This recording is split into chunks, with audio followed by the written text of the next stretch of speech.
자, 마태복음 5장 10절에서 12절입니다.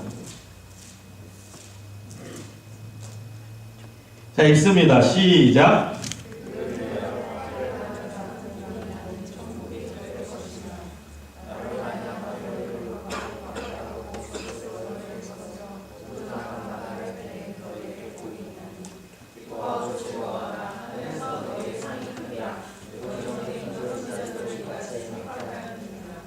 아멘. 여러분, 예수님 믿기가 쉬워요? 어려워요? 어렵습니다. 여러분 여기 나오신 거 참 대단한 거예요. 믿기 힘든 예수님을 믿고 나오셨어요. 그럼 당연히 전도하기는 쉽겠어요? 어렵겠어요? 너무너무 어렵죠.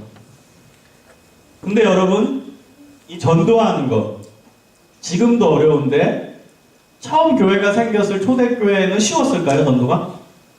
그때도 어려웠어요. 그래서 여러분, 전도의 역사는 언제나 어려워요. 지금이 뭐 시대가 뭐 점점 어려워지고 교회는 박해를 받고 또 여러분 요즘 인터넷 언론을 보면은 교회가 공격받고 이런 시대니까 전도가 힘든 게 아니에요. 전도는 초대교회 때부터 힘들었어요. 처음 예수님이 사역을 마치고 하늘로 승천하시고 그래서 이제 기독교회가 생겼는데 그때부터도 힘들었어요. 전도는. 오히려 그때가 더 힘듭니다. 왜요? 그때 전도하면 잡아서 죽였거든요. 지금은 죽이진 않잖아. 잡는 사람도 없잖아. 그냥 욕만 먹을 뿐이지 예수님 전한다고 감옥에 가거나 그러지는 않잖아요. 그래서 전도의 역사는 초대교회 때부터 항상 힘들었어요.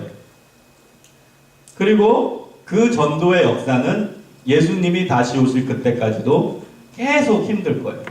계속 어려움을 당할 거고 계속 고난 중에 있을 겁니다. 그래서 여러분, 디모데후서 3장 12절에는 이렇게 나옵니다. 무릇 그리스도 예수 안에서 경건하게 살고자 하는 자는 박해를 받으리라. 경건하게 살고 다른 사람에게 그 경건을 나눠주는, 그러니까 예수님을 전하는 그런 모습을 보이면 그 사람은 힘들게 살 수밖에 없대요. 왜요? 주변 사람들이 좋아하지 않는데 박해를 받게 된대요. 그리고 베드로전서 5장 8절에서 9절에는 이렇게 나옵니다. 근신하라, 깨어라. 너희 대적 마귀가 우는 사자같이 두루다니며 삼킬 자를 찾나니 너희는 믿음을 굳게 하여 그를 대적하라. 이는 세상에 있는 너희 형제들도 동일한 고난을 당하는 줄 알미라. 깨어 있으래요. 항상 근신하래요. 안 그러면은 우리는 넘어질 수밖에 없고 우리가 믿는 그 믿음이 흔들릴 수밖에 없고 그 믿음을 다른 사람에게 전달해주면 계속 마귀는 우리를 공격할 수밖에 없다는 거예요. 경건하게 살고자 하는 사람, 예수님을 전하려 하는 사람, 근신하고 깨어서 주님을 증거하는 그 사람은 고난을 받을 수밖에 없습니다. 그래서 여러분, 그 고난은 좋은 고난이고 그게 행복한 고난이에요. 이것도 역설이죠. 어떻게 행복한 고난이 있겠습니까? 그런데 예수님을 전하다가 받는 고난은 예수님을 전하다가 받는 어려움, 희생은 그건 행복한 희생이고 행복한 고난이고 행복한 어려움이 된다는 거예요. 그게 오늘 본문에서 얘기하신 복의 핵심입니다. 자, 오늘 본문을 보면 의를 위하여 박해를 받은 자는 복이 있나니라고 나옵니다. 여러분, 예전에 팔복 공부할 때 의라는 단어를 제가 설명했어요. 혹시 기억나는 사람? 이윤영. 손 들고, 손 들었거든. 얘기해봐. 예수님의 사역에 대해서. 네, 제가 그냥 설교할게요. 자, 정리할게요. 첫 번째 뭐 뭐였죠? 심. 저는 항상 외울 때 앞자만 외워. 그래서 기억하는 거죠. 심의 온의 극마화이. 그래서 외우는데 심 처음에 뭐예요? 심령이 가난한 자는 복이 있나니.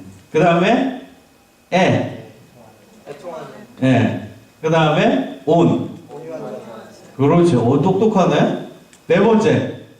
거기서 나오잖아. 의가 나와. 오늘의 본문에서 나온 의와 네 번째 복에서 나온 의가 같은 의입니다. 헬라어 원어가 같은 단어예요. 자, 그럼 내용도 당연히 같겠죠. 그럼 네 번째 복과 오늘 본문의 여덟 번째 복의 차이가 뭐냐는 거예요. 네 번째 복은 내가 좋은 거예요. 내가 받는 거예요. 그런데 여덟 번째 복은 내가 주는 거예요. 그 차이점이에요. 네 번째 복에서는 제가 설교한 거 여러분 기억하세요? 의라는 것은 예수님의 복음과 관련되어 있습니다. 철저하게. 제가 의가 구약적 요소와 신약적 요소가 다르다고 했죠? 구약에서 나온 의는 사회적 정의와 많이 관련되어 있습니다. 그런데 신약에서 나오는 의는 예수님과 관련됐어요. 철저하게. 예수님의 복음을 의미해요. 예수님의 복음으로 죄가 없어진 상태를 의의 상태라고 얘기하는 거예요. 뭐 나가서 사회적 불의와 저항에 대해서 으쌰으쌰 외치는 걸 의라고 얘기하는 게 아니라 신약에서는 예수님을 믿고 죄사함을 받는 것을 의라고 얘기합니다. 철저하게 예수님과 관련되어 있는 단어가 의예요. 그래서 네 번째 복은 내가 예수님을 통해서 죄사함을 얻는 상태, 그게 행복한 상태라는 거예요. 그럼 여러분들은 공부를 많이 해서 똑똑할 거 아니에요? 그럼 여덟 번째 복은 어떤 의미겠어요? 내가 다른 사람을 위해서 이 의를 왜 내가 다 하지? 의를 전해주는 거. 내가 얘기했잖아. 네 번째는 내가 좋은 거고 여덟 번째 복은 남이 좋은 거야. 내가 주체가 돼서 뭘 하는 거야. 같은 의라는 단어를 가지고. 그러니까 네 번째는 내가 받는 거예요. 내가 죄사함을 받고 예수님을 통해서 구원을 받는 거. 그게 행복한 사람이라는 뜻이야. 그리고 여덟 번째 복은 이제는 내가 이미 나는 구원 받았어. 내가 예수님을 전하고 예수님을 믿게끔 인도하고 교회로 나오게끔 하고 그래서 그들이 예수님을 믿고 구원을 받게끔 인도해야 된다는 뜻이에요. 그게 네 번째 복과 여덟 번째 복이 다른 점이에요. 근데 너무나 놀라운 것은 오늘 본문을 자세히 보세요. 전제가 들어가 있어요. 학문적 용어를 씁니다. 전제. 어떤 전제예요? 예수님을 전하는 거. 예수님의 복음을 전하는 거. 그게 이제 의의 상태로 만드는 거거든요. 다른 사람들을. 그러면 뭐가 따라온다는 거예요? 박해가 따라온다는 거예요. 그게 전제예요. 의를 전하려면 다시 말하면 예수님의 복음을 전하는 곳에는 항상 박해가 있다는 거예요. 이게 전도의 전제입니다. 여러분 전도할 때 박해가 없는 전도, 고난이 없는 전도는 없어요. 뭐 여러분 선교지에 가서 그런 스케일이 큰 전도만 생각하지 말고 당장 여러분 UF에 가서 여러분 친구를 전도해봐. 얘들아 교회 나와라. 그래 친구야 고마워. 나 교회 꼭 갈게. 이런 친구 있어요? 별 핑계를 다 대죠. 그리고 인상이 찌푸려집니다. 아야 또 교회 얘기냐? 아이 좀 귀찮아. 하지마 그런 얘기. 이제 지겹다. 너는 언제나 그렇게 예수님 얘기나 하냐? 아우 너는 진짜 고리타분해. 재미 하나도 없어. 그런 반응을 여러분 겪으실 거예요. 만약에 예수님 얘기를 꺼냈는데 그 친구가 오 친구야 고마워. 너무 고마워. 나 교회 반드시 다음 주에 갈게. 너가 전화 안 해도 내 발로 갈게. 라고 말하는 친구가 있다면 훌륭한 친구입니다. 그런 친구 없어요. 있으면 데리고 오세요. 나한테 데리고 와. 연구해봐야 돼. 그런 친구 있다면. 있어요? 하나도 거부 안 하고 그냥 오고 싶어서 아니야 나 얘기 다 해봤어 아까 전에. 안 그랬어. 그렇게 쉽게 나온 친구가 아니에요. 고민하다가 나왔죠. 그래서 보통은 예수님 전하고 나오라고 했을 때 한 번에 쉽게 나오는 사람이 없어요. 그리고 여러분 위로를 받으라는 거예요. 왜요? 성경이 그렇게 얘기해. 전도를 하면 어느 누구도 쉽게 받아들이지 않아요. 진리에 대해서는 사람은 그렇게 쉽게 받아들이지 않아요. 계속 의심하고 계속 고뇌하며 이게 진짠가? 가짠가? 그걸 더 고민해요. 그 다음에 이건 영적인 부분이기 때문에 사단이 어떻게든 그 사람이 예수님 못 믿게끔 교회 못 나오게끔 어떤 수단으로도 막게 됩니다. 그래서 전도는 굉장히 힘들어요. 계속 방해가 있거든요. 여러분이 전도해 본 친구들은 다 이해를 할 거예요. 제 말이 무엇인지. 그래서 여러분 위로를 받았으면 좋겠어요. 전도는 다 힘들어요. 어려워요. 그래서 구체적인 그 박해 내용이 11절에 나옵니다. 예수님을 전하다가 예수님으로 말미암아 욕을 당해요. 그 박해당하고 제가 쉽게 푸는 거예요. 그 내용을 설명을 쉽게 하는 거예요. 중상모략의 말을 듣고 악하고 험한 말을 듣는 거예요. 예수님 때문에 박해받는다는 의미예요. 예수님 때문에 손해를 보고 예수님 때문에 희생을 당하고 여러분 그래서 오늘은 이 전도에 대해서 제가 쉽게 역사적인 측면으로 얘기를 해드릴까 합니다. 그래서 여러분 교회 처음 나온 친구들로 기독교의 역사를 이렇게 기독교의 역사는 진행됐구나 그것을 쉽게 이해할 수 있게끔 그 부분을 잠시 설명할까 합니다. 여러분 처음 이제 예수님이 사역하신 그 장소적 공간은 이스라엘입니다. 그렇죠? 그 정도는 알고 있죠. 그래서 이스라엘에서 예수님이 사역하시다가 이제 하늘로 승천하셨어요. 그리고 그 예수님의 부활과 승천을 본 제자들이 이제 예수님의 그 사역과 예수님의 복음을 전하게 돼요. 자기가 보고 느꼈던 예수님. 그 예수님의 제자들은 직접 예수님과 함께 동행을 했거든요. 같이 3년여간 같이 살았거든요. 그래서 예수님이 누군지 제일 알았겠죠. 제일 먼저 알고 제일 잘 알았겠죠. 그래서 예수님이 승천한 이후에는 예수님의 제자들과 예수님 제자뿐만 아니라 예수님을 따르던 무리들이 많이 있었어요. 갈릴리 지역에는 예수님을 끝까지 따르던 사람은 아주 많았어요. 예수님을 죽여라 했던 사람들은 예루살렘에 있던 사람들이었지 예수님이 거주했던 사역했던 공간은 예루살렘이 아니라 갈릴리라는 지역이었어요. 그곳에서는 예수님을 따르던 사람들이 너무너무 많았어요. 힘들고 어렵고 가난하고 병든 사람들이 주로 거기서 거주하고 있었거든요. 갈릴리라는 지역. 거기선 예수님이 영웅이었어요. 그래서 예수님을 끝까지 사랑하고 예수님을 끝까지 그 사람들은 따랐어요. 그래서 예수님이 승천 이후에도 예수님의 제자들만 예수님을 전했던 게 아니라 제자 플러스 그 갈릴리 지역에 거주하던 예수님을 따르던 사람들도 같이 예수님을 전하고 증거하는 역할들을 합니다. 그리고 이제 예루살렘에 교회가 처음 생겨요. 그래서 처음 교회가 생겼을 때 그 교회는 이제 목회자가 필요하잖아요. 목사님 역할. 그래서 2명이 담임 목사님이었어요. 그 첫 번째 사람이 예수님의 수제자였던 베드로, 피터. 그 다음에 또 한 사람은 예수님의 동생. 그러니까 마리아, 예수님의 어머니 마리아가 이제 성령으로 잉태해서 예수님을 낳았잖아요. 그리고 거기서 딱 이제 끝이 아니라 그 이후에 이제 요셉과 마리아 사이에서 실제적인 자신들의 아이들이 생겨요. 그래서 예수님의 동생들이 있었어요. 그 대표적인 동생의 이름이 야고보라는 사람이에요. 그 야고보가 여기 신약 성경에 야고보서를 쓴 사람이에요. 몰랐죠? 그래서 예수님의 동생이 있었어요. 야고보서가. 그래서 그 야고보가 예루살렘 교회의 또 다른 담임 목사님이었어요. 이중 체제였어요. 아주 상징적이죠? 한 명은 예수님의 수제자였고 한 명은 예수님의 친동생. 그 두 사람이 이 예루살렘 교회를 운영을 하는 거죠.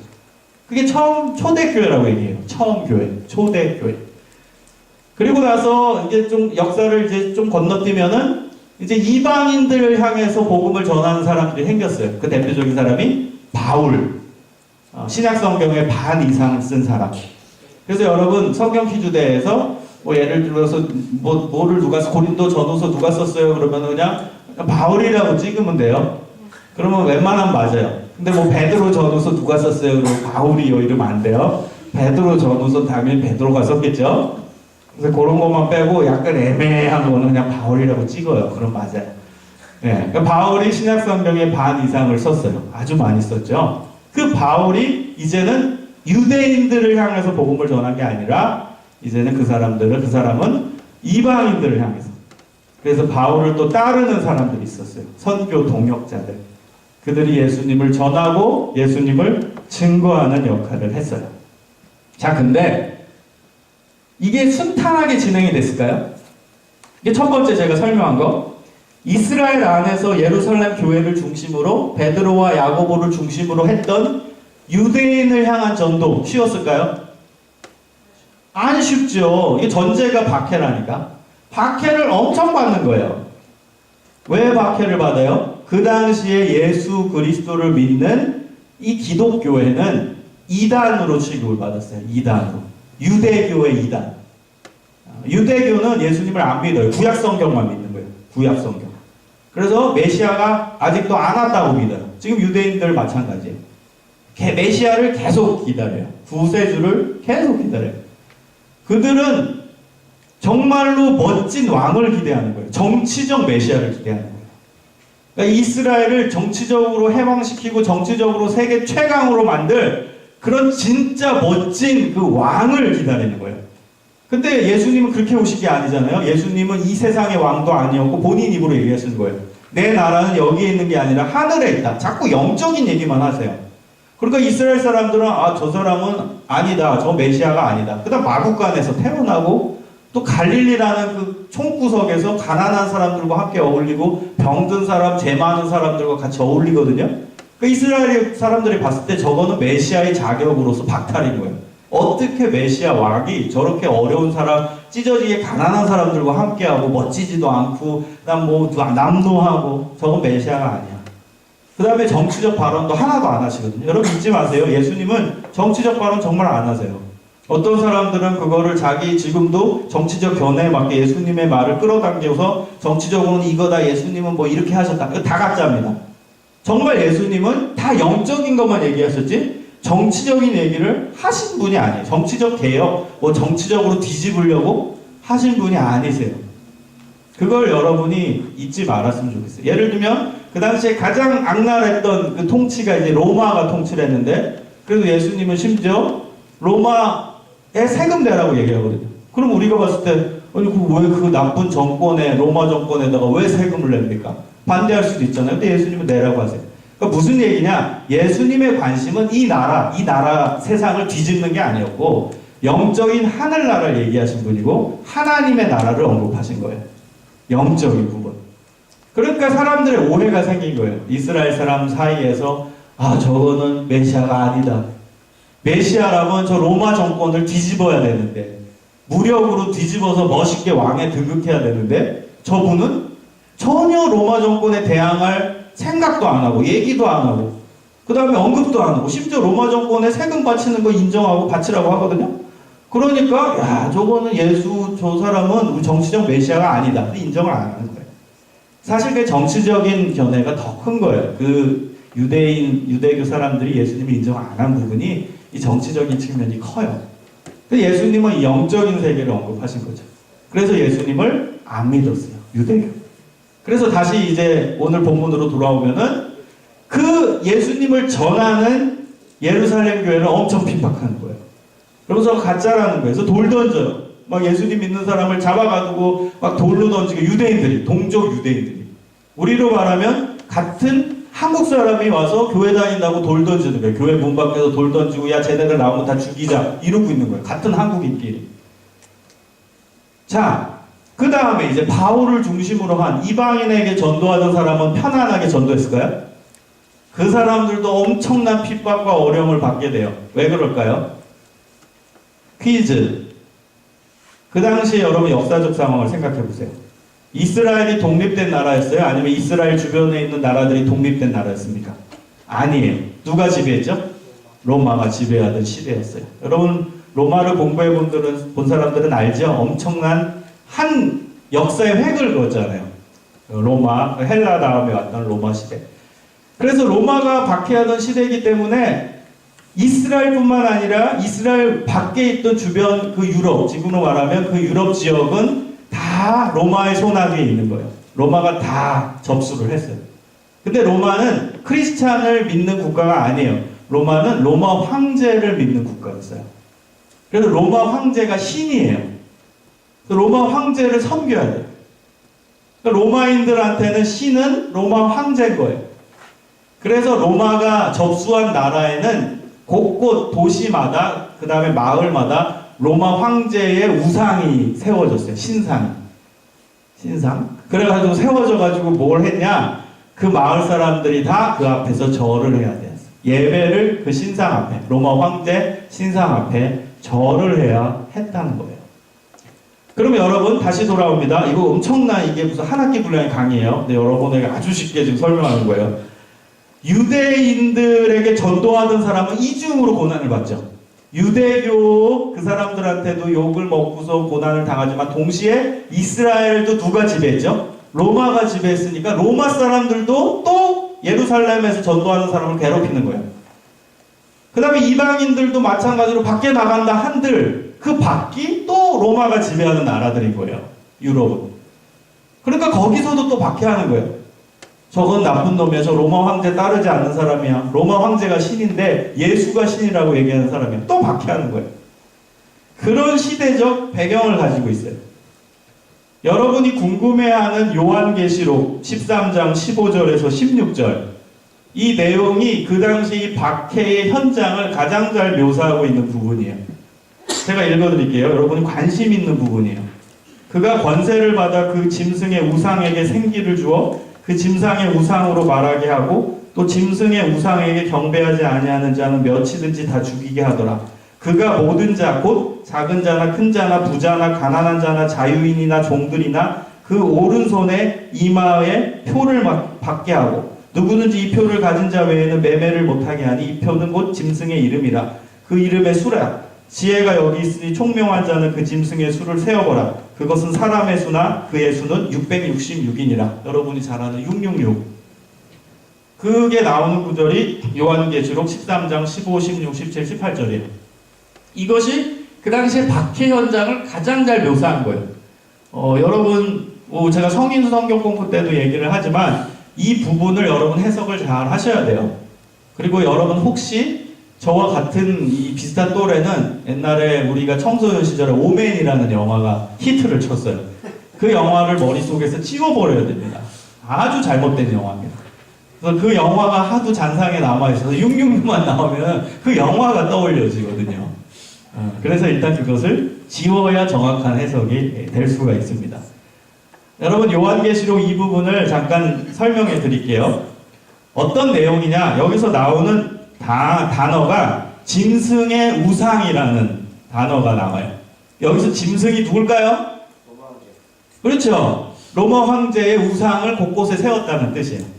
자, 요한계시록은 어떤 배경이냐? 요한이라는 사람이 있었어요. 예수님의 또 수제자 중에 한 명이죠. 요한계시록을 썼고 요한 1, 2, 3서를 썼고 요한복음을 쓴 예수님의 수제자 중에 한 명.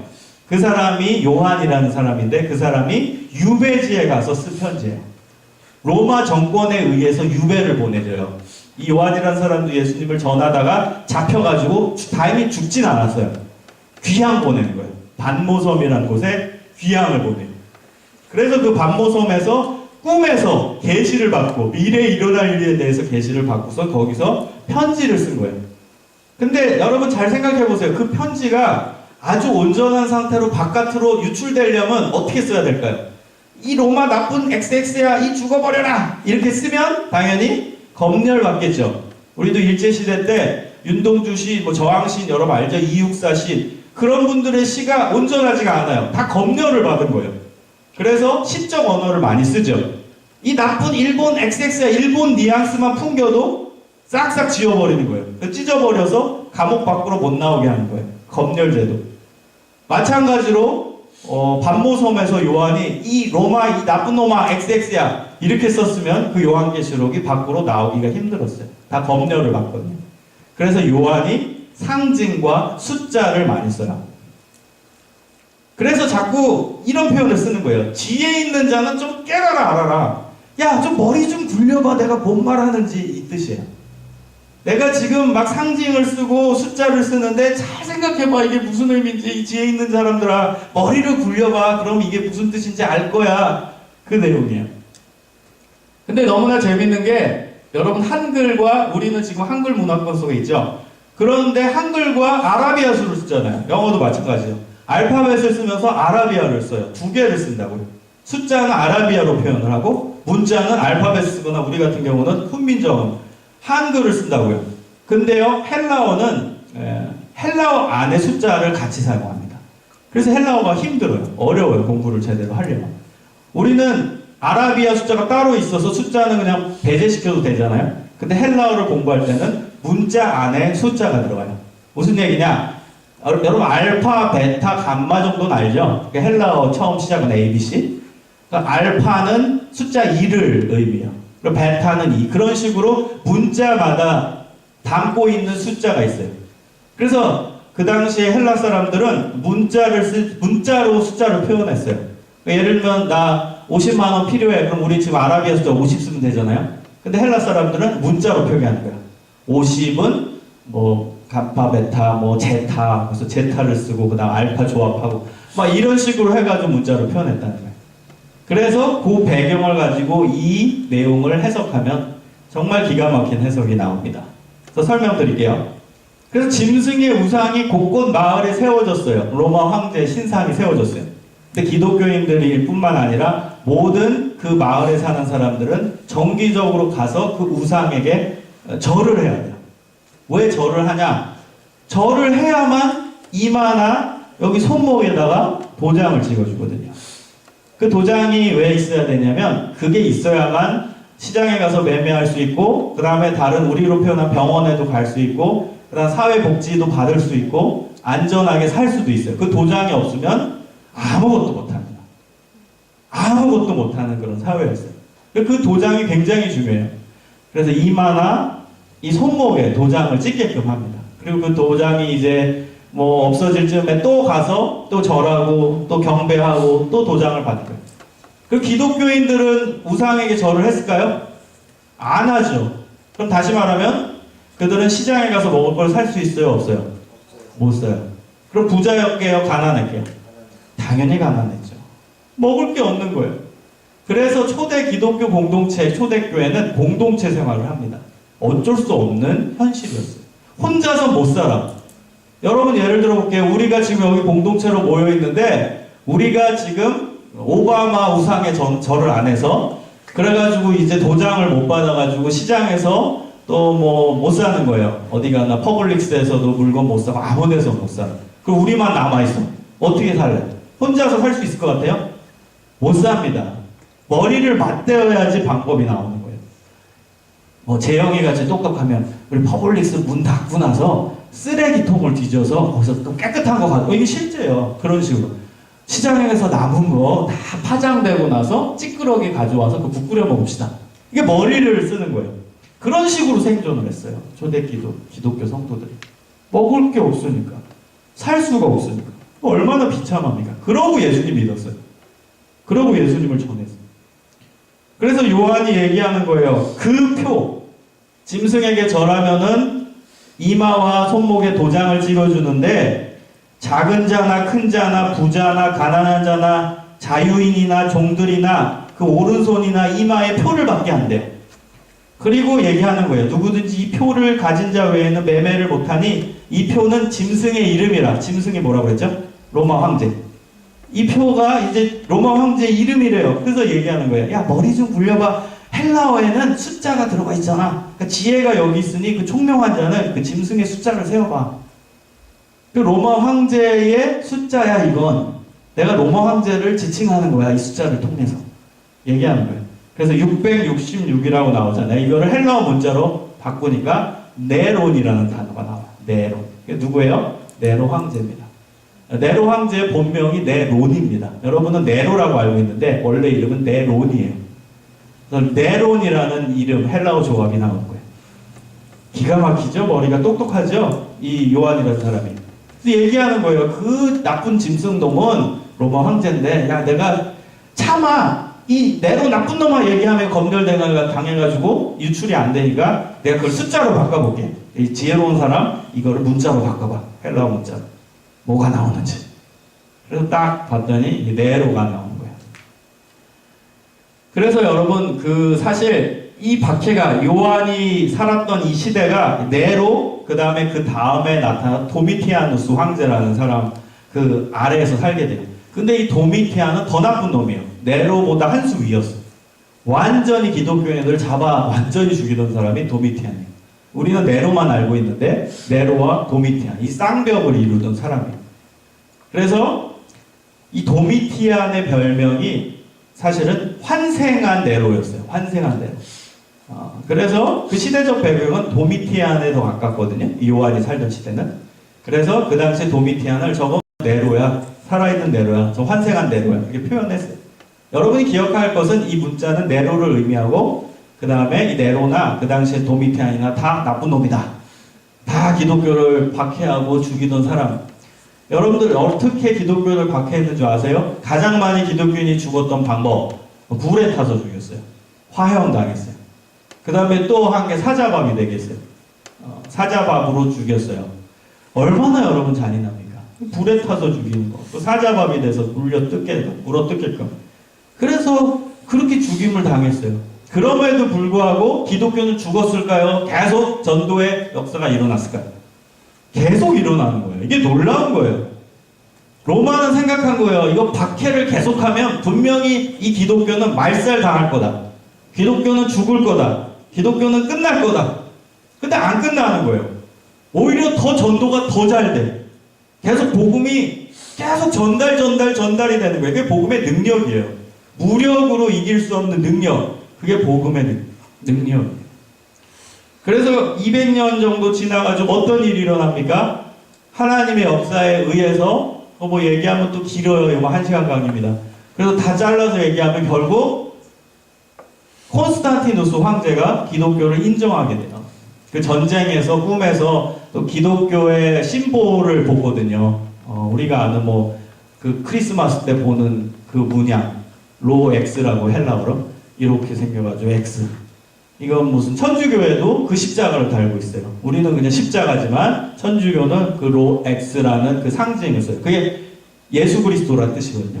그 꿈에서 이 콘스탄티누스 황제가 통일 로마를 만들기 전에 꿈에서 본 거예요. 전쟁 전에. 통일 전쟁 전날에. 그래서 이 전쟁에서 이기면 기독교의 신이 나를 도와줬기 때문에 내가 기독교를 이제 박해 안 하겠다. 선포를 해요. 근데 실제 전쟁에서 이긴 거야. 그래가지고 기독교의 신이 이 전쟁에서 나를 도와줬기 때문에 이제 기독교를 내가 인정한다. 그래서 기독교를 받아들여요. 그걸 여러분 세계사 공부한 사람들은 기독교 공인이라고 그러죠.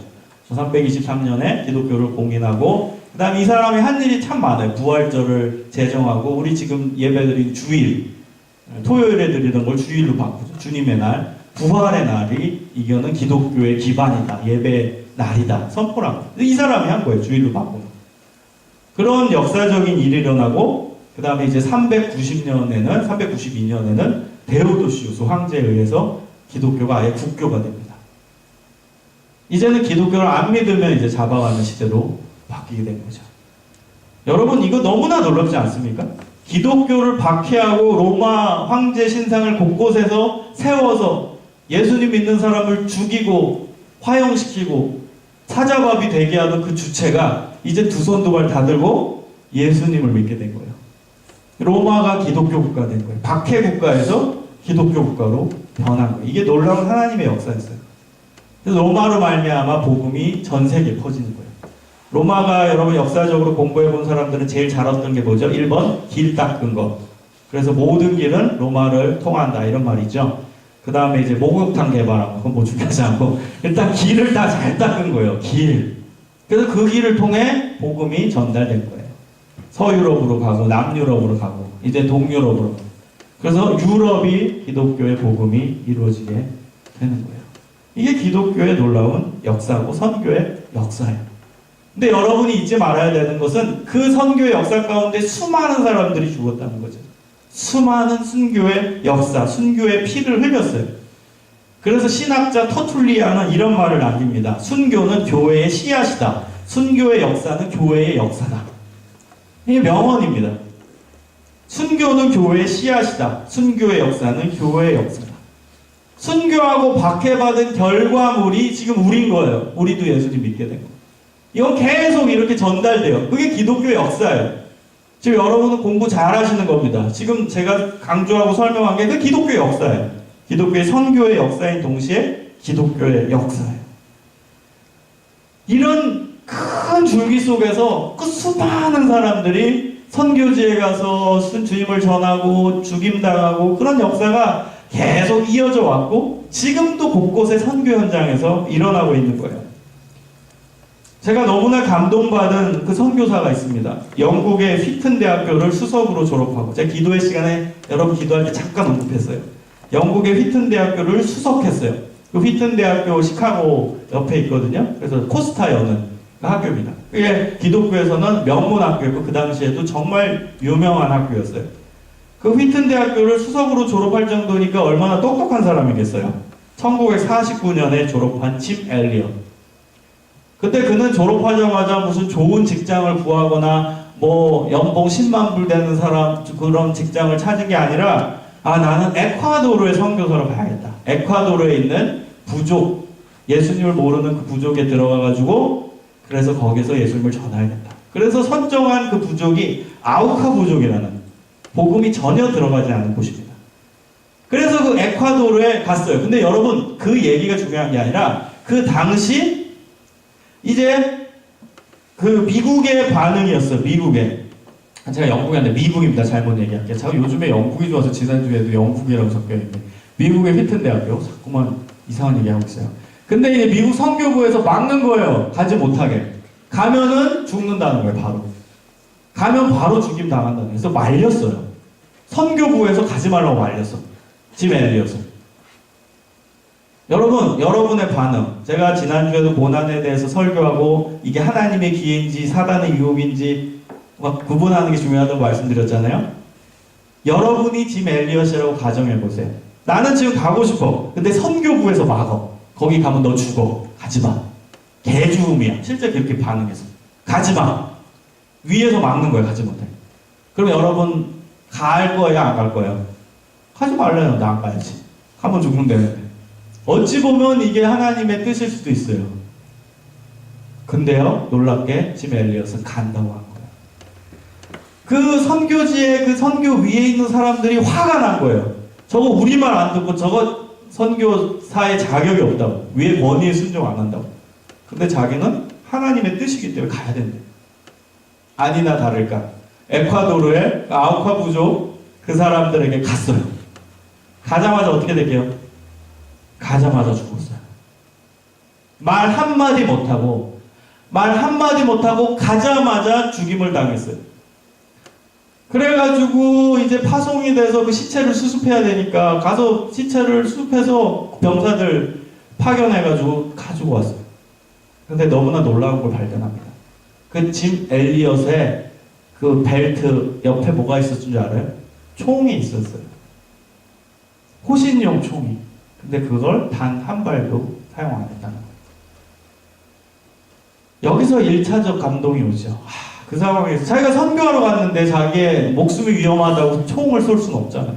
총은 있는데 자기 호신을 할 수 있는 총을 안 쐈어요. 그리고 죽임을 당하게 됐어요. 그리고 선교부에서는 보고합니다. 이 집 엘리엇의 선교는 실패다. 이런 선교는 더 이상 진행되면 안 된다. 비극이다. 이것이 미국 신문, 영국 신문에 다 보고가 된 거예요. 이거는 아주 뭐 선교 쪽에서, 기독교 쪽에서만 이슈가 됐던 게 아니라 그냥 일반화된 이슈. 우리 예전에 뭐 어디에 분당 샘물교에서 일어난 그 사건처럼 완전 국가적인 이슈였어요. 이건 엄청난 비극이다. 이런 선교는 이런 비극은 이젠 더 이상 되면 안 된다. 근데 너무나 놀랍게 짐 엘리엇의 사모님, 부인이 그 기사에 대해 반박을 했어요. 그 반박하고 쓴 글의 제목이 뭔지 알아요? 남편의 죽음은 가장 큰 비극이 아니라 가장 큰 영광입니다. 글로리라는 거예요. 트레저디가 아니라 글로리. 가장 큰 글로리, 영광. 그리고 더 놀라운 것은 아내가 아우카 부족에 들어가요. 자기 남편이 죽은 곳에. 황당한 일이죠. 이 선교부에서 난리가 난 거예요. 이 남편도 죽었는데 이제는 부인이 간대. 그 부인은 간호사였거든요. 그래서 부인이 아우카 부족에 들어가요. 바로. 근데 이분은 지혜가 있었어요. 간호사였고 또 여성의 신분이니까 그 원주민들이 살려줬어요. 안 죽이고. 예뻤나 봐요. 그래서 살려줬어요. 그래가지고 이 사모님이 거기서 사역을 아주 열심히 합니다. 병든 사람 너무 많잖아요. 의료 이런 수준이 전혀 없기, 시설이 없기 때문에 간호사로서 어려운 사람들 다 도와주고 아픈 사람들 다 고쳐줬어요. 그게 10여 년 흘렀어요. 그리고 나서 그 부족장들을 다 모아두고 어느 날 얘기한 거예요. 여러분, 10여 년 전에 어떤 외국 사람이 와서 여러분이 창으로 죽였죠? 막 다 목에 끄덕이는 거예요. 다 살아있으니까. 맞다고. 그때 어떤 금발에 뭐 이상한 사람이 와서 우리가 죽였다고 고백하는 거예요. 그 사람이 바로 내 남편이었습니다. 너무나 감동적이죠. 그래서 거기서 회개의 역사가 일어납니다. 그래서 그 부족장들 다 눈물로 회개하고, 그래서 그 모든 부족이 다 예수님을 영접해요. 세례를 다 받고. 그래서 아우카 부족은 한 명도 빠짐없이 집단으로 세례받고 전체가 다 기독교를 믿는 기독교 마을이 됐습니다. 선교 역사상 이런 케이스는 흔치 않아요. 너무나 감동적이고 너무나 놀라운 역사가 일어나죠. 지금도 이런 역사는 곳곳에서 일어납니다. 이런 감동적인 스토리, 또 하나님의 역사의 스토리는 지금도 이어져 내립니다. 이제는 여러분 한국으로 시선을 돌릴까 합니다. 이건 여러분이 우리가 한국 사람이니까 꼭 들어야 되는 부분이에요.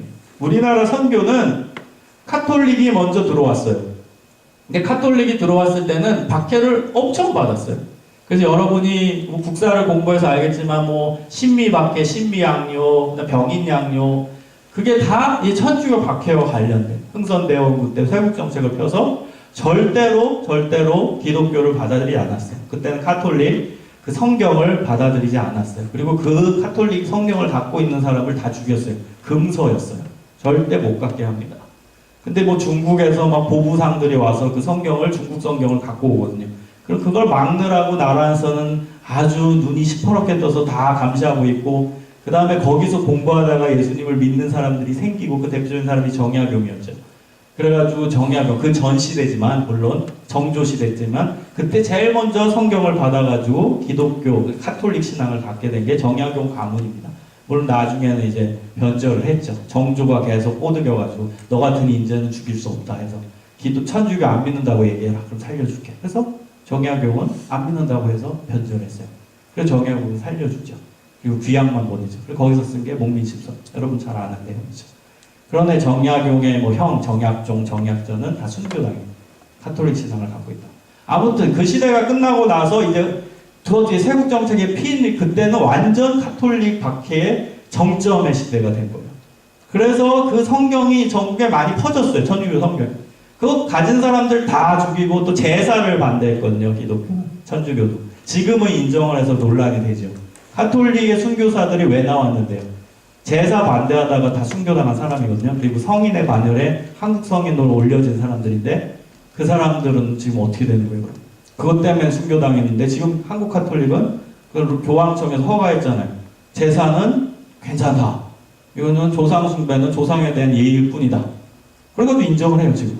그럼 그때 죽은 사람들은 자기는 그 제사 반대해서 죽었는데, 그래서 그게 논란이 많아요. 아무튼 지금 그 얘기하는 건 아니고 엄청나게 고난을 받아요. 제사 때문에 죽임당하고, 그 다음 성경 갖고 있다고 죽임당하고.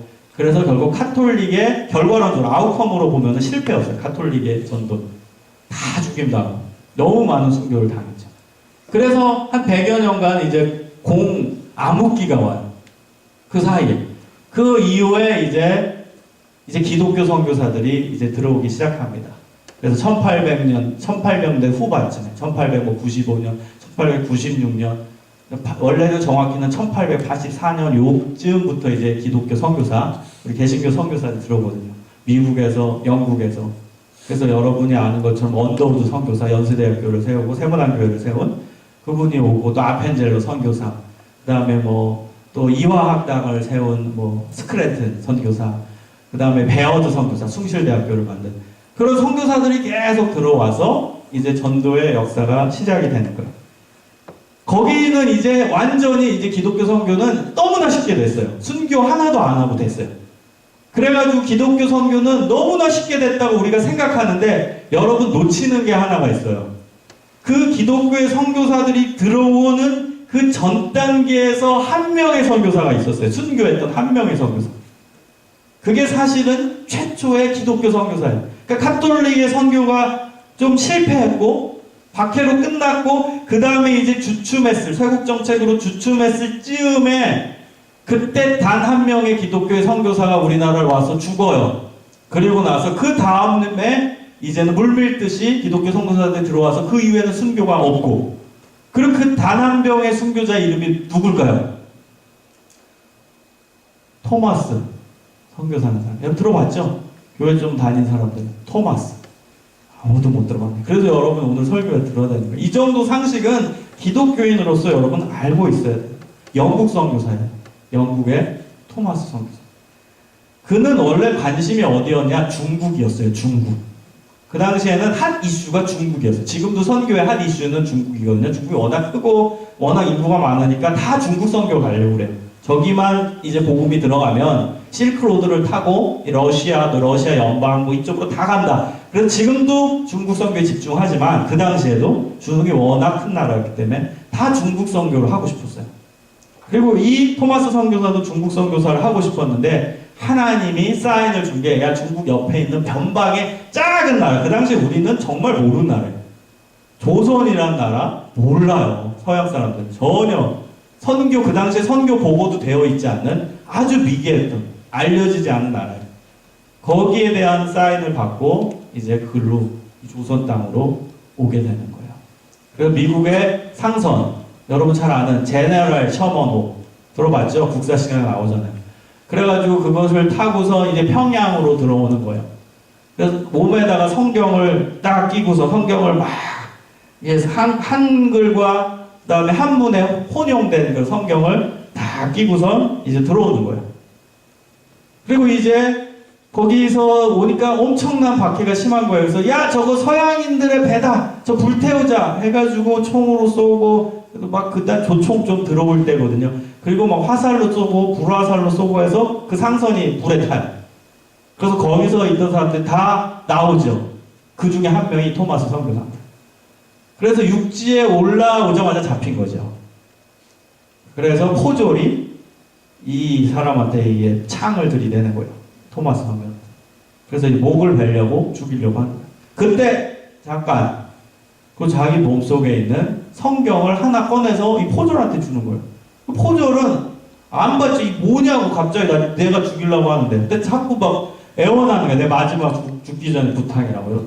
이거 좀 가져가라고. 그래서 자기가 하나를 챙겨요.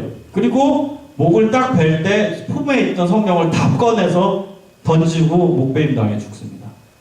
그리고 토마스 선교사의 시체는 토막내서 불에 타서 형체도 알아볼 수 없게끔 사라졌어요.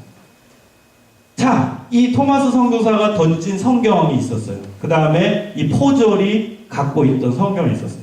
이 포졸의 이름이 박춘권이라는 사람입니다. 박춘권, 이름도 이상하죠. 박춘권. 자, 이 토마스 선교사를 직접 죽인 사람이에요. 그래서 이 사람이 이제 집에 갔어요. 이상한 책이거든요. 한문으로 된 거. 그런데 몰래 그것을 읽게 됩니다. 이 뭔 내용이야? 왜 죽기 전에 이상한 책을 준 거야? 그래서 거기서 읽고 어떻게 됐어요? 하나님을 읽게 됐어요. 여러분 놀라운 거야. 우리에게 성경은 졸림, 아주 자장가의 책이지만 어떤 사람에게는 글자 하나 모르고 성경의 지식을 모르는 어떤 사람이 읽었을 때 그게 놀라운 하나님의 말씀이 되기도 해요. 그래서 살아있는 말씀이에요. 우리에게 자장가의 말씀일 뿐이지만 그 사람은 아무도 공부해본 적도 없고 누가 예수님을 전해본 적도 없어요. 그 하나님의 역사인 거죠. 그 사람이 직접 성경을 읽다가 거기서 성령의 감동하심이 있어서 하나님을 믿게 돼요. 놀라운 역사죠. 그래서 이 사람이 어떻게 되냐? 나중에 안주교회라는 데 목회자가 돼요. 토마스 선교사 목을 벤 사람이 목사가 된다는 거예요. 목회자가. 그리고 나서 어떤 일이 있었냐? 박춘권, 이 목벤 그 포졸의 조카가 있었어요. 조카 이름이 이영태라는 사람입니다. 이 사람도 나중에 예수님을 믿어요. 그래서 미국 남장로교 선교사 레이놀즈 선교사라고. 이 선교사는 어떤 역할을 했냐? 우리 성경 번역, 한글 번역으로 하는데 엄청난 역할을 했던 선교사예요. 이 정도는 여러분 한글 성경을 읽는 사람으로서 기본적으로 알아두세요. 레이놀즈 선교자, 미국 선교사. 여러분 우리가 지금 읽고 있는 이 성경 있죠? 이게 여러 번 개정을 거쳤어요. 개혁 한글판, 개혁 개정판, 그 다음에 그 전에 뭐 홍보경, 그 다음에 뭐 번역판, 뭐 여러 번역판이 있었는데 기본판은 이 선교사들이, 미국 선교사들이 한국말 배워가지고 번역한 거예요. 기가 막히지 않아요? 이거 우리나라 사람이 번역한 게 아니라 외국 선교사가 번역한 거예요. 미국 선교사들이 한국말 배워가지고, 영국 선교사들이 한국말 배워가지고. 그래서 그걸 기본판으로 해서 개정해서 지금 우리가 쓰고 있는 거예요. 원래 옆에서 도와주던 사람, 한국 사람들이 있었어요. 그걸 조서라고 하거든요. 도와주는 역할을 했던. 그 도와주는 역할을 했던 사람이 이영태가 되는 거예요. 이영태가 이 레이놀즈 선교사가 한국말로 번역할 때 옆에서 도우미 역할을 해요. 기가 막힌 역사 아닙니까? 그게서 거기서 끝난 게 아니에요. 또 그 죽기 전에 성경을 탁 던지고 죽었다고 했잖아요. 거기서 어떤 조그만 아이가 있었어요. 그 아이가 그 이상한 거 선물인 줄 알고 그걸로 몰래 갖고 집으로 갖고 옵니다. 뭐 정신 없을 거 아니야. 다 목 빼고 그런 무서운 장면에서 그 누가 그걸 갖고 가는지 신경도 안 썼을 거예요. 그때 아이가 그 책을 가지고 자기 집에 들어옵니다. 그 아이 이름이 최치량이라는 아이였어요. 근데 그 아이가 집에 갖고 오니까 그 엄마 아빠가 너무 기절하는 거야. 야, 이거 금서야. 지금 여기서는 이 서양인이 준 이 책 갖고 있으면 우리는 삼족이 멸해. 야, 이거 빨리 신고하자. 그래가지고 그 아이가 그 책을 그 당시 영문주사라고 지금 얘기한 뭐 쉽게 얘기한 포졸, 아니 사또 좀 높은 사람, 그 사또한테 그 성경을 갖다 줘요. 그래가지고 그 사또 이름이 박영식이라는 사람이에요. 그래서 내가 이 성경 이상한 책을 주웠는데 나 이거 안 봤다고, 그냥 이거 당신한테 신고하는 거라고, 이상한 책 받아가지고. 그래서 이 사또 박영식이 그 책을 봤습니다. 읽어보니까 뭐 한자로 써있고 그냥 뭐 다른데 상부에 보고 안 해도 될 것 같아요. 그래서 그 책을 어떻게 하는 줄 아세요? 다 찢어요. 그다음에 종이가 뒤에 있거든요. 그래서 자신의 집에 벽지로 씁니다.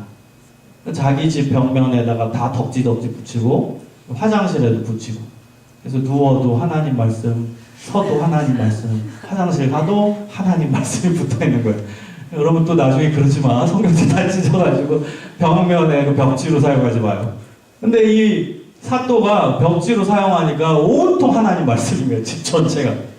그래서 자다가 읽다가 응가하다가 읽다가 하나님 만날. 놀라운 역사죠. 그래서 이 박영식이라는 사람도 하나님을 믿게 되고 자신의 집을 예배당으로 만들어요. 그게 널다리골, 평양 널다리골 예배당이라고 해요. 그 예배당이 나중에 변해가지고 거기에 좀 더 큰 건물을 짓고 이 정식으로 엄청난 교회가 돼요. 그래서 목회자를 초청하고 그 교회가 이제 평양 장대현 교회가 됩니다. 장대현 교회는 어떤 곳이냐? 1907년에 평양 대부운동이 일어났던 교회예요. 여러분 전율이 느껴지지 않습니까? 엄청난 하나님의 역사죠.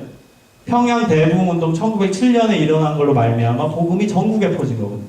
그 역할을 했던 그 장소가 그런 히스토리를 가지고 있었다는 거예요. 이 박영식이라는 사람이 덕지 벽지 붙이다가 누워있다가 하나님 만나서 그곳을 예배당으로 만들고 거기서 놀라운 역사가 일어나고, 그리고 그걸 평양 대부운 운동이 일어나는 교회로 그 장소를 하나님이 사용을 하셨다는 거예요. 자, 보세요. 토마스 선교사 와서 한 일이 뭐예요? 성경 던진 거밖에 없어요. 그리고 목베인 받아서 죽었어요. 그럼 실패죠. 인간적으로 봤을 땐 실패고 정말 개죽음이에요. 이게 무슨 개죽음입니까? 그리고 열심히 공부해서 선교사 되려고 목회자 되려고 그 수많은 공부들을 해나가면서 얼마나 힘든 과정을 보냈는데, 다 준비돼서 언어 준비도 해서 왔는데 한마디도 못하고 목베인 박아서 죽은 거예요. 그리고 그의 시체는 쪼강쪼강 나가지고 불태워서 죽인다. 얼마나 개죽음입니까 사실.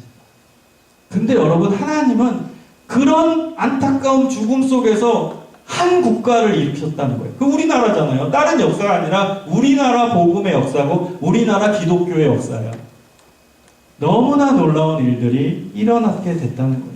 그의 선교는 성공이었어요. 그래서 여러분, 요한복음 12장 24절에 예수님이 이렇게 말씀하십니다. 내가 진실로 진실로 너희에게 이르노니 한 알의 밀이 땅에 떨어져 죽지 아니하면 한 알 그대로 있고 죽으면 많은 열매를 맺느니라. 죽으니까 살아나는 게 기독교예요. 기독교 역설이라고 제가 말씀드렸어요. 죽으니까 살아나요. 그러니까 희생이 그래요. 누군가가 희생하면 다른 사람이 살아나요. 예수님도 마찬가지예요. 예수님 본인의 사역이잖아요. 십자가에 자기가 죽었더니 우리가 사는 거예요. 본인이 죽으니까 우리 구원받고, 이사야 53장에서 얘기하잖아요. 자기가 채찍에 맞음으로 우린 나음을 입어. 본인이 고통받으니까 우리 인간은 나음을 입고, 본인이 괴로움 당하니까 우리는 평화를 누리고. 이게 기독교예요. 희생을 당하면 살아나는 게 다른 곳에 일어나요. 토마스 선교사의 순교 같은 일이 일어나니까 기독교의 복음이 살아 움직이는 거예요. 그래서 우리는 그 토마스 선교사에게 빚진 사람들이에요. 다. 우리 한국의 역사예요. 한국 기독교의 역사. 그 다음에 그 역사는 끝나지 않아요. 요거는 이제 마지막 부분입니다. 기독교의 역사예요. 어떤 일이 일어나냐. 그리고 나서 뭐 1910년 지나서 평양 대부운동이 일어나고, 그다음 우리나라 일제시대 암흑기 여러분 다 알잖아요.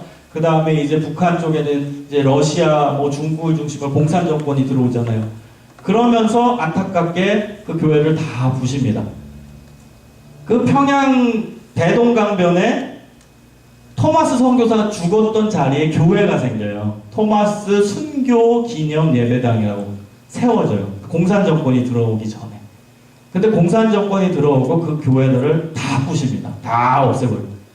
공산주의는 왜 무섭냐? 기독교를 말살하는 그런 정치체계를 갖고 있거든요. 종교는 아편이라고 믿기 때문에 다 없애버린다. 그 다음 기독교 믿는 사람 다 죽이고요. 엄청난 박해가 또 온 거죠. 공산 정권 때문에 죽은 순교자들이 우리 기독교 순교자들은 더 많아요. 제가 말씀드렸잖아요. 토마스 선교사 이후에 들어왔던 선교사들은 곧 박해 안 받았어요. 그냥 너무나 순탄하게 하다가 나중에 이제 공산 정권이 들어오고 그때 순교자들이 많이 나왔어요. 많이 죽임을 당합니다. 그리고 교회들 다 부서지고 다 없어졌어요. 근데 너무나 놀랍게 이제 현대로 돌아와요. 현대 시대로. 여러분이 알런지 모르는지는 모르겠지만 중국의 연변과학기술대학교라고 있어요. 그것이 이 기독교에서 세운 거예요. 한국 기독교에서. 뭐 온누리 교회를 주축으로 했지만 사실은 이 교단연합으로 세운 학교예요. 중국의 공산주의 국가의 연변과학기술대학교가 생겨요. 근데 그게 너무나 성공적으로 생겨요. 거기는 교수들이 다 하나님 그냥 믿는 게 아니에요. 완전 선교사로 헌신된 사람이에요. 그래서 그 사람들이 가가지고 과학기술을 가르치고 공학을 가르치면서 몰래 예수님 전하는 거예요. 그 중국 정권에서는 절대 전도하지 마라. 절대 선교하지 마라. 절대 예수의 예자도 꺼내지 마라. 그럴 시엔 추방당하다. 그 규정을 하고 서약을 하고 갔는데 여러분 그 사람들이 예수님 전하지 말란다고 안 할 사람일까요? 다 합니다. 선신된 사람이라니까요. 지혜롭게 몰래 하거나 그 다음에 밥 사주면서 하거나 그래서 그 사람들이 다 예수님 되게 잘 믿어요. 저는 거기 연변과학기술대학교 부총장이랑 친하거든요. 그분을 통해서 이 정보를 계속 듣는데 너무나 놀라운 하나님의 일들이 일어나고 있어요. 그리고 그 학교가 성공을 거두어요. 여러분 나중에 그런 사역도 좀 하세요. 그런 교육사업. 얼마나 멋집니까?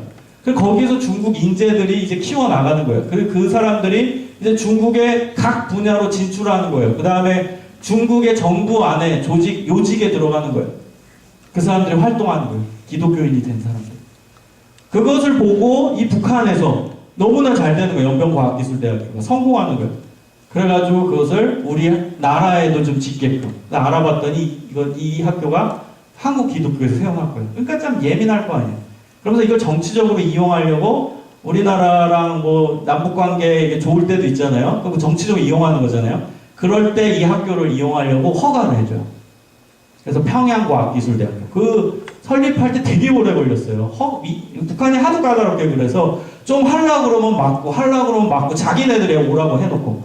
그래가지고 진척이 안 되다가 놀랍게 몇 년 전에 개교를 했어요. 3년 전인가.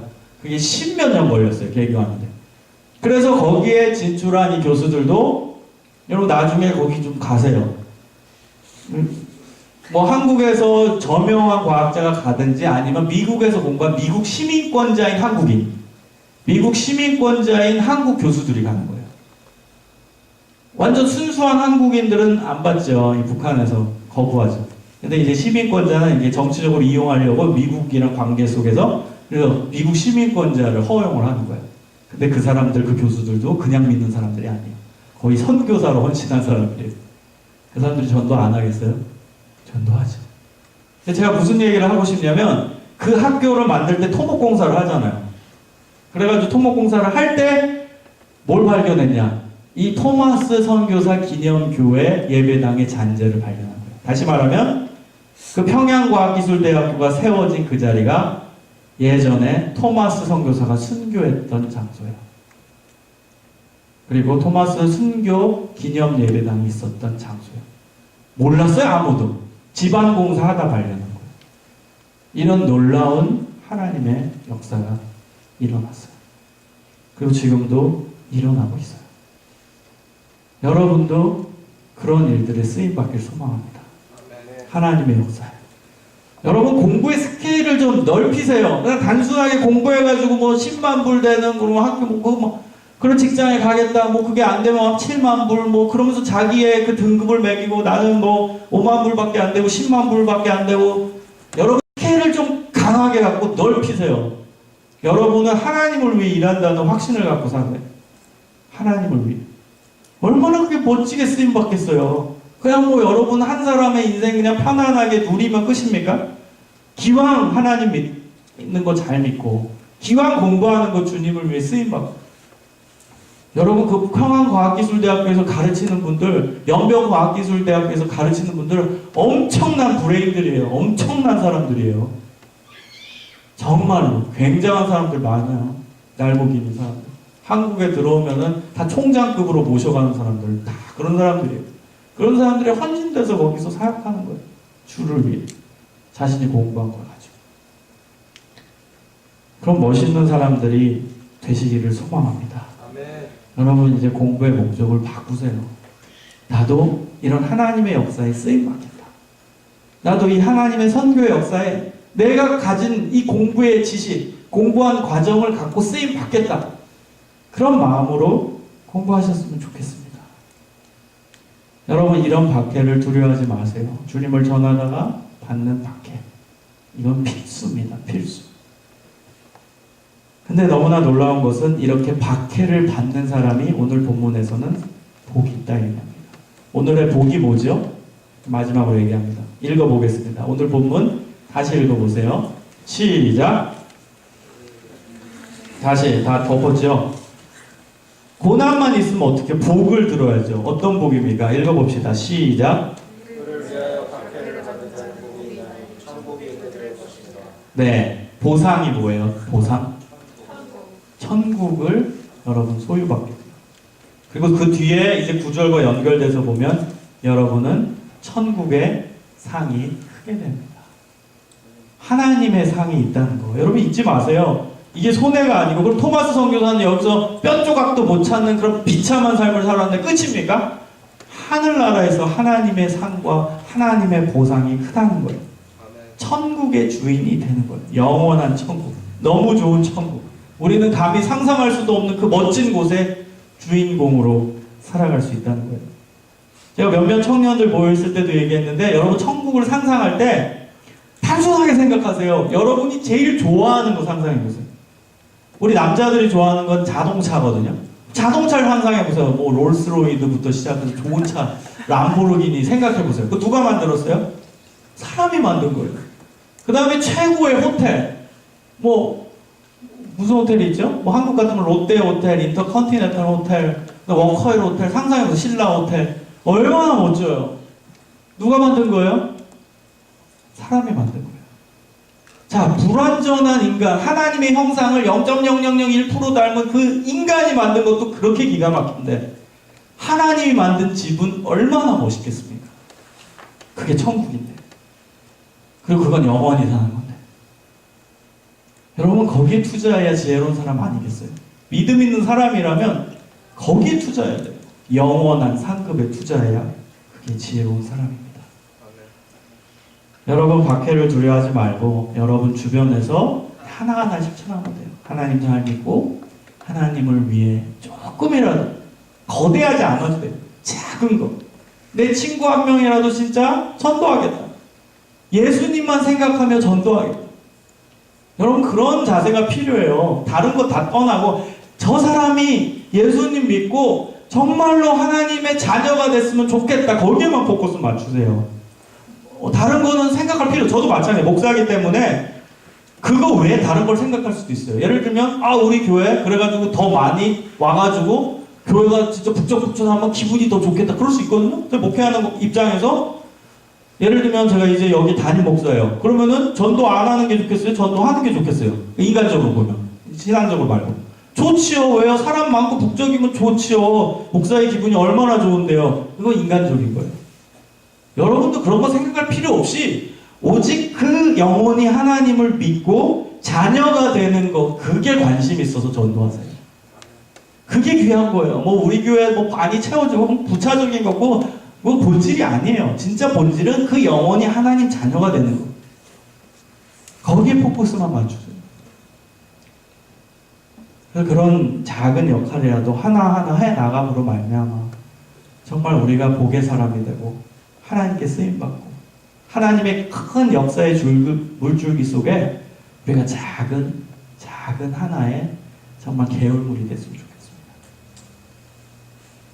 그 주님의 인정을 받고 주님의 사랑을 받고 마지막 때 주를 위해 충성하는 믿음의 자녀들이 되기를 간절히 축원합니다. 아멘. 우리 함께 기도하겠습니다.